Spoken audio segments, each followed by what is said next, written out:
आहा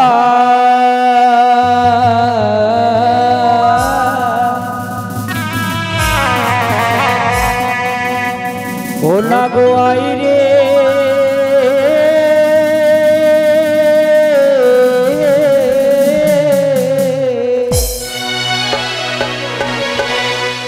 आज निशी भोर हो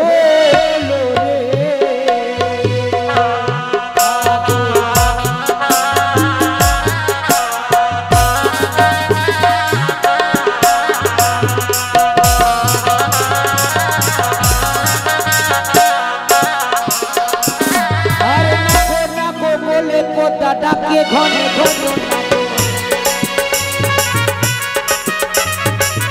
अरे आगे ये नागो गोनो ले हो हुआ पानो नागो अरे दीपो देखो रिचिया दिलो ये लम छोड़नो नागो अरे हेडो काले मिठी बीचे जतो नागो छिलो नागो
पूर्वेर कथा भानु रयु जय जथाने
তোমার আরতিতে নাগো আসলো ধৈর্য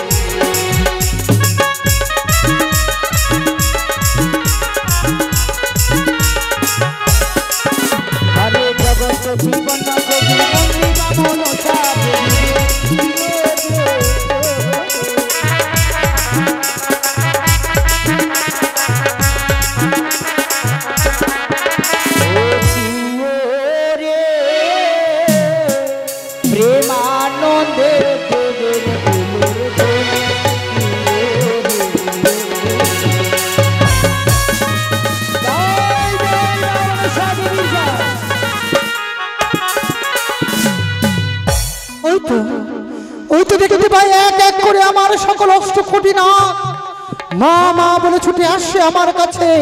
কোথায় না গো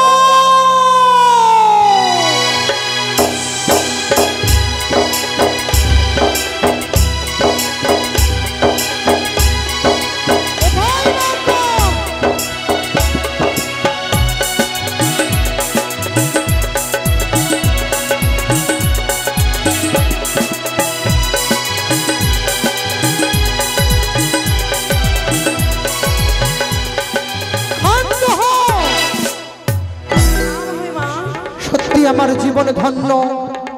তোমরা আমার সন্তান, তাই তোমার ডাকে আজ তোমরা নিজে নিজের স্থান পরিত্যাগ করে ছুটে এসেছো। তবে তবে তোমরা এক এক করে এমন করে নাগ রয়েছে যে আমার কার্য সাধন করতে পারবে। সাঁওতালি পর্বতে লৌহ বাসর ঘরে চাঁদ পুত্র দুর্লভ লক্ষিন্দর রয়েছে ঘুমিয়ে, তাকে তোমাদেরকে দংশন করতে হবে। বেশ মা, তাই হবে। কিন্তু মা, আমার যে একটা শর্ত রয়েছে মা। কি শর্ত? আমি হচ্ছি সিঁদুরিয়া নাগ মা। যদি সিজোয়া থেকে সাঁওতালি পর্বত পর্যন্ত আমাকে সিঁদুরে কান্ডারি তৈরি করে দিতে পারো তাহলে আমি যাবো মা। হ্যাঁ মা, চলে যাও আমার সর্বক থেকে। তুমি পারবে? তুমি পারবে না মা। পারবে না? তুমি আমার কাজ সিদ্ধি করতে পারবে না মা। কি তোমরা পারবে? কেউ পারবে না। চলে যাও।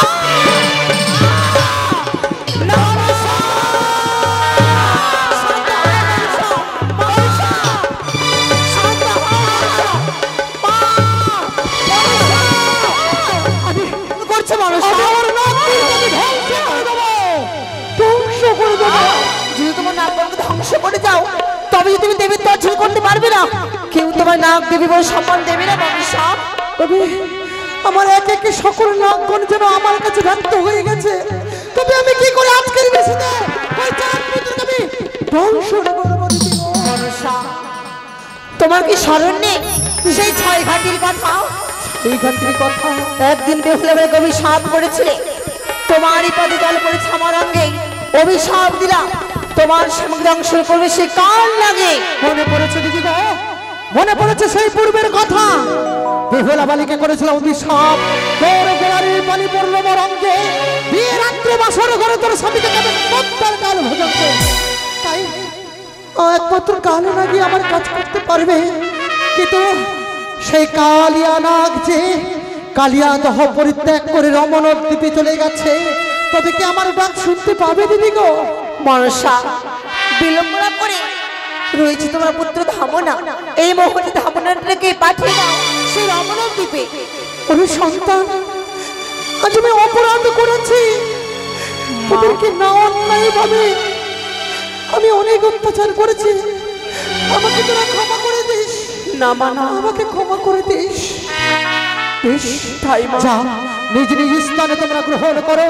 প্রয়োজন পড়তে গেলে আবার তোমাদেরকে স্মরণ করব। কোথায় ধামনা দাঁড়ি?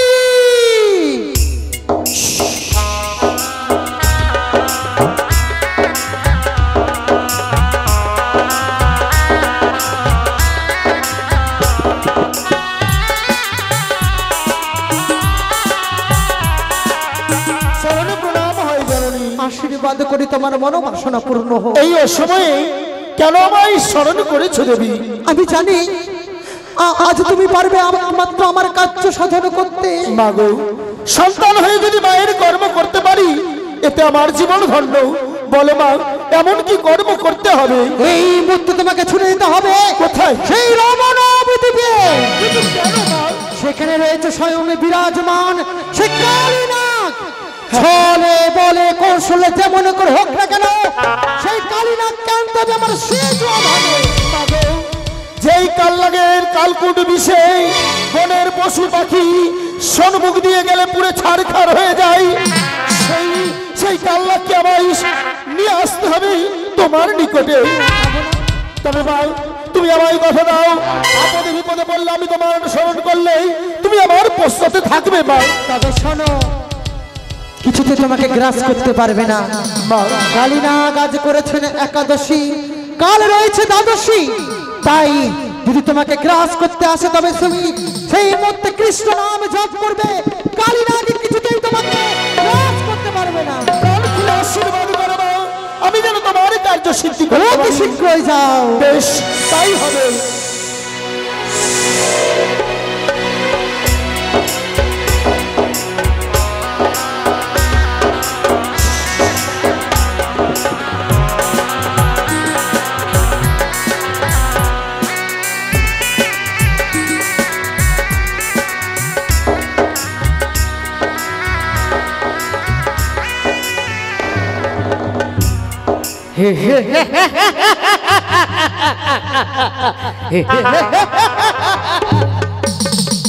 সঙ্গ হয়েছে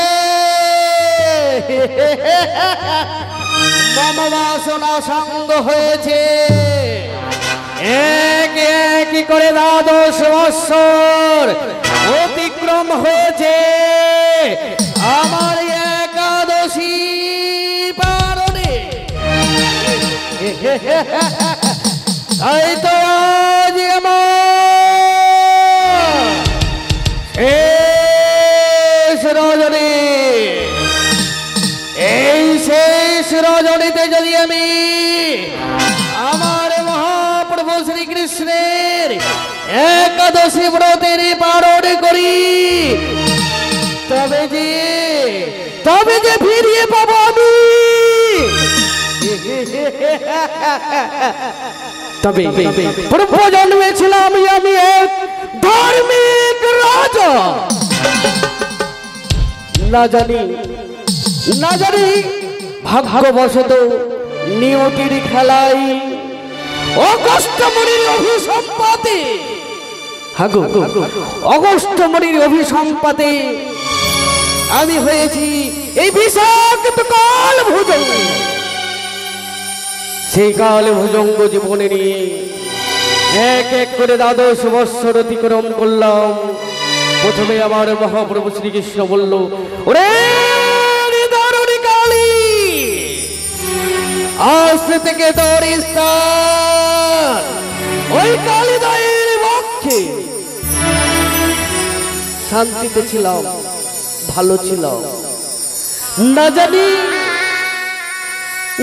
নিয়তির খেলায় গোকুলের নন্দের ঘরের শ্যামপ্রভু রায়ের এক ছোট্ট শিশু খেলিবারে যায় কালিন্দী তীরে।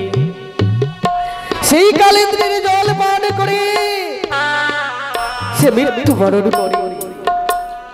সেই মৃত্যু দেখে আমার মহাপ্রভু শ্রীকৃষ্ণ বলে, ওরে পাপিষ্ঠ কালী, ওরে দারুণ কালী, শেষ পর্যন্ত ছাড়লি না একটা ছোট্ট শিশুকে, তোর বিষাক্ত ফোড়ে দিয়ে গ্রাস করে নিলি। কালী, আজ তোকে আর এই কালীদের পক্ষে রাখবো না। আমার মহাপ্রভু শ্রীকৃষ্ণ মস্তকে পদাঘাত করে বলল, ওরে কালী, আজ থেকে তোর স্থান ওই নবরক্ষ দেবে নিরিবিলি জায়গায়, যেখানে বাবরের বাতাস নাই, সেই জায়গায় আমার স্থান। সেদিন হতে আমি নবরক্ষ দ্বীপে রয়েছি। তবে যে আমার আজকে শেষ, আমি যে একাদশী ব্রত করি, আজকে আমার শেষ। এই ব্রতের পালন যদি করিনি তবে আমি ফিরিয়ে পাবো পূর্বজন্মের সেই ধার্মিক জীবন, আমি হব ধার্মিক রাজা। তাই তো প্রথমে আমার মহাপ্রভু শ্রীকৃষ্ণের আরতি করে আমি ব্রত করি না। ওম জীব জগৎ জীবন কারণ করুণাময় স্বামী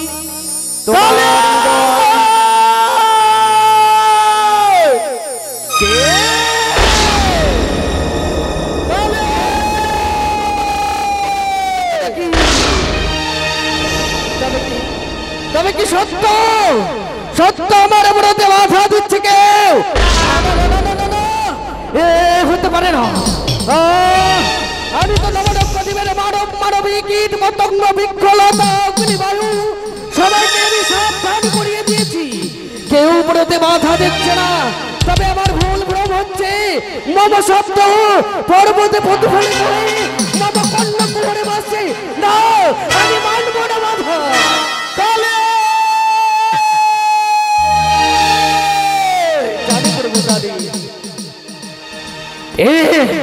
আমার এই আমায় কালী কালী বলে ডাকে, কে মম নাম ধরে করে ডাকা ডাকি, কাহার নিঃসঙ্গ প্রাণ নাম ধরে ডাকে হেন, পৃথিবীতে আছে কোনজন আগে তো রানিব ধরে পাঠাইব যমপুরে, সত্য যাবে যমপুরে। আমি হচ্ছি আমি ধবল দুয়ারি, আমি বলি সুন্দরী আমার বচন আমাকে তলব করে কিসের কারণ? আমি সোনাদারি, আমি বলি সোনাকালী, আমার বচন তোমাকে তলব করি কিসের কারণ? একদিন পদ্মাবতী গেল ভালো বালুর ঘরে, ভক্তি ভাবে শোনে কানিল বুঝিবারে, বিমাতার ইঙ্গিত পাইয়া চাঁদ অধিকারী মায়ের কাকালিতে মারে হেমতালের বাড়ি, সেই হেমতালের বাড়িতে পদ্মাবতী যাই গড়াগড়ি। একদিন গেল বেহুলা ভক্ত সরোবরের জলে স্নান করিবার পরে, তাই তো গোয়ালির বাড়ি পড়িল বেহুলার অঙ্গে, তাই সব নেই পদ্মাবতী বলে তোর স্বামীকে খাইবে বাসর ঘরে কাল ভুজঙ্গে, এই তার কারণ। আমার তো 10-20 চার কণ্ঠে হেন অস্ত্র ডাকাচ্ছে পত্তর নিকটে, তাছাড়ি আমার কেতন এতক্ষণে বুঝলাম আমি গুরু বিবরণ, দেব দেব মহাদেব তাহারি কুমারী, তুমি ভুবন পুজিতে জয় বিশ্ব হরি, সিংহ শিগালের দ্বন্দ্ব এ বড় কথন, চলতে সূর্য দেবী কাহারি শকতি, কে বা ভুলতে পারে ইন্দ্রের শকতি, অঞ্চলে বাঁধিয়া অগ্নি কে পারে পুরাইয়া, কে পারিবে পৃথিবী কান দিতে উল্টাইয়া, ব্রহ্মা বিষ্ণু মহেশ্বর তিন দেবেরই আর যত দেবগণ বর্ষ সারি সারি, তারা যদি করে বাদ মম শোনে করিব ভস্য আজ এই বিশ্ব মাইলে, ব্রহ্মা বিষ্ণু দমরাজ করেছিল কারি, তাহার উপপাদে আমি না মানি, করিব ভস্য করেছিলাম একাদশী ভূত, ভেবেছিলাম প্রভুর প্রসাদ করিব ভগবান, আজ না চারিব প্রসাদ করিব তোরে ভক্ত।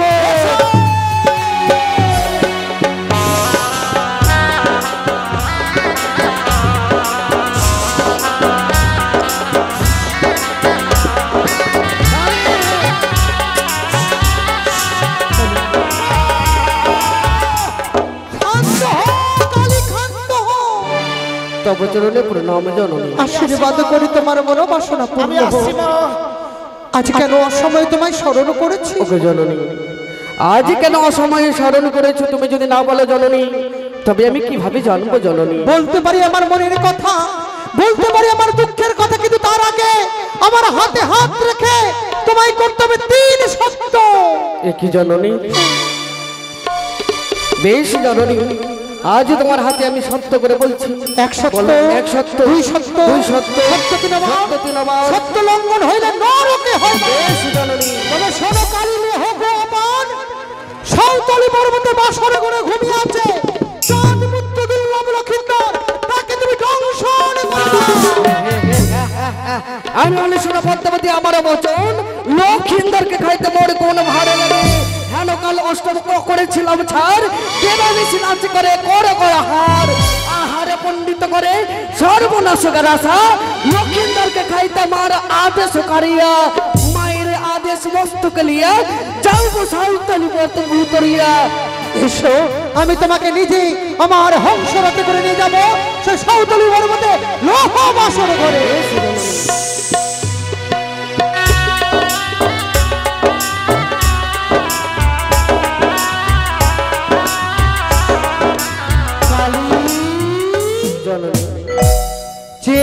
সর্বকে রয়েছে সাঁওতালি পর্বত, সেই পর্বতের ভেতরে রয়েছে চাঁদ পুত্র বিল্লাম লক্ষিন্দর।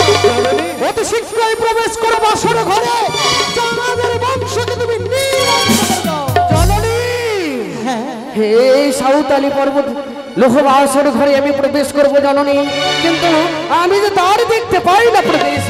দেখো নিশান কোণে সুতর নাই পথ, সেই পথ দিয়ে প্রবেশ করবে তুমি বাসর ভিতর। হাসালে জননী হাসালে, সুতা সমছিদ্র দিয়ে বিষাক্ত এই পর্বত নেই দেখুন এ কালেরা কিভাবে প্রবেশ করবে জননী। এই মুহূর্তে আমি তোমাকে মঞ্জন করে সর্বাঙ্গ সুতর নাই পরিণত করবো। বেশ জননী। আরে এ সময় পদ্মাবতী কি কর্ম করিল, ওই না পিতার বাবা মহাকার দিয়ে মঞ্জন করিল হে।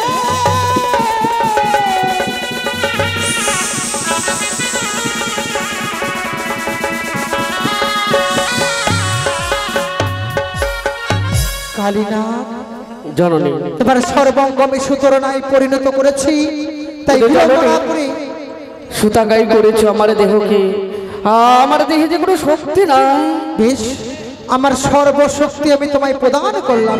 বেশ জননী, তবে দেহ হাত ভরে আশীর্বাদ করে জননী, আমি যেন আসতে তোমার কার্য সিদ্ধি করতে পারি। একই লোহবাসর ঘরের চারিদিকে আমি পরিদর্শন করে দেখলাম, লোহবাসর ঘরে বেহুলা লক্ষিন্দর কি সুন্দর প্রেমের আবেগে কথোপকথন করছে। তারা যদি নিন্দা না যায় তবে আমি এই লোহবাসর ঘরে কিভাবে প্রবেশ করব, কিভাবে আমি লক্ষিন্দরকে দংশন। জননী বলো কালীনাথ।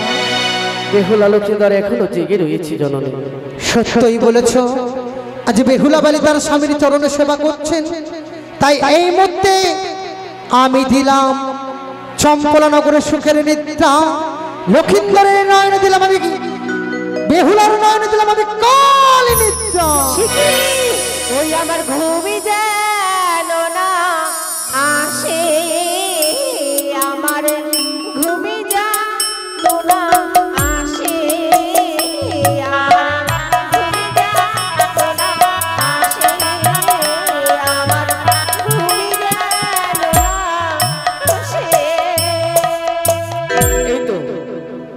বেহুলা ঘুমিয়ে পড়েছে। এই তো আমি বাসর ঘরে প্রবেশ করলাম, কিন্তু পালঙ্কের উপরে কিভাবে এই সুতা সমদেহ নিয়ে উঠি। এই তো বেহুলা সুন্দরী মস্তকের কেশ পালঙ্কের নিচে ঝুলে রয়েছে, আমি এই কেশ দিয়ে উপরে উঠি না কেন? একই হেরেলাম আমি লোহবাসর ঘরে এসে, কি সুন্দর তারা শয়ন করে রয়েছে পালঙ্কের উপরে।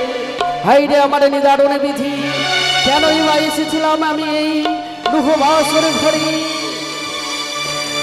পালঙ্কের দক্ষিণে পাশে ঘৃত মাটি দিলে বেহুলা সুন্দরী শুতে আছে, রোহিণী সুন্দরী সামনে শুয়ে থাকে শচীরের সঙ্গেতে। আজ ঠিক সেই রকমের প্রভুকে শুয়ে রয়েছে বেহুলা সুন্দরী। আমি সর্বাঙ্গ জুড়ে দেখলাম তিল মাত্র পরিমাণে দোষ নাই লক্ষিন্দরের। ওগো জননী, বলো কালী। জননী সে নিষ্পাপ, কোনো পাপ করেনি, তাকে আমি দংশন করতে পারবো না। অপরাধ করেছে লক্ষিন্দর, মামি হারা পাপ করেছে, তবু যদি তুমি তাকে দংশন করতে থমকে যাও, ওই জ্বলছে লক্ষিন্দরের চরণতলে ঘিয়ের প্রদীপ, সেই প্রদীপ তোমার নিঃশ্বাসে নিভিয়ে সেই পুরা ঘি তাদের অঙ্গে ছিটিয়ে অপবিত্র করো। বেশ জননী, আমি তাই করবো জননী।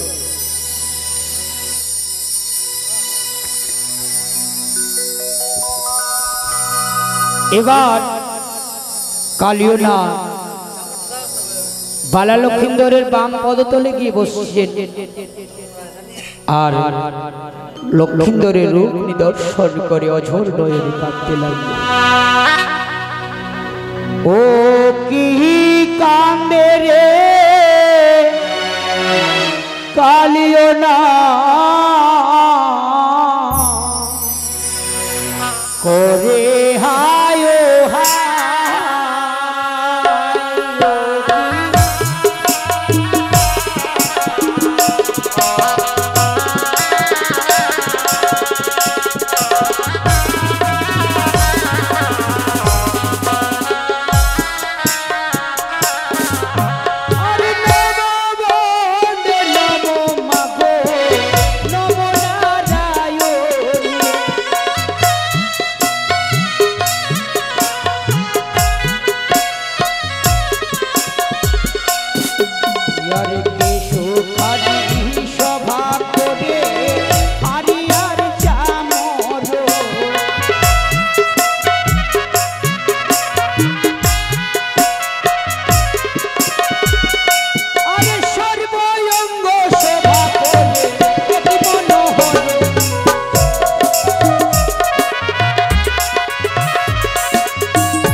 পদ্মাবতী তখনই বলো কালীনাথ, এখনো পর্যন্ত তুমি চাঁদ পুত্রকে দংশন করনি? রাজা নদী কেন কেন তুমি চাঁদ পুত্রকে দংশন করতে পারোনি? বুঝতে পেরেছি তোমরা রাগ জাতের ধর্ম রয়েছে, বিনা দোষে অপরাধে কাউকে কখনো দংশন করতে পারো না। তাই এই মুহূর্তে আমি মশা তৈরি করে পাঠিয়ে দিলাম লক্ষিন্দরের চরণ তলে। আরে এক লাঠি দুই লাঠি তৃতীয়টা দেখা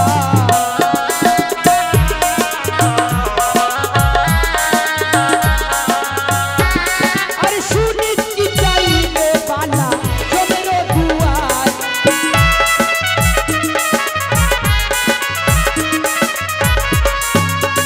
তাই এক দুই করে তৃতীয় লাঠি পদাঘাত করেছেন কালীনাগিনী মস্তকে। সেই অপরাধে কালীনাগিনী তাকে দংশন করলেন। একে জগত জীবন কবি কবি বিশ্বহরি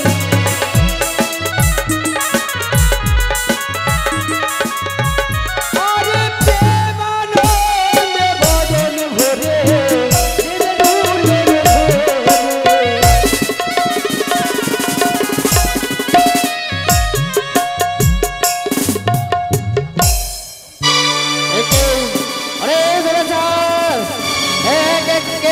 একবার নয়, দ্বিতীয়বার নয়, তৃতীয়বার আমার মস্তকে করলে পদাঘাত। আজকে এই দংশনে সাক্ষী সর্বদেবকে সাক্ষী রেখে তোকে পাঠিয়ে দেবো জমের সাধু।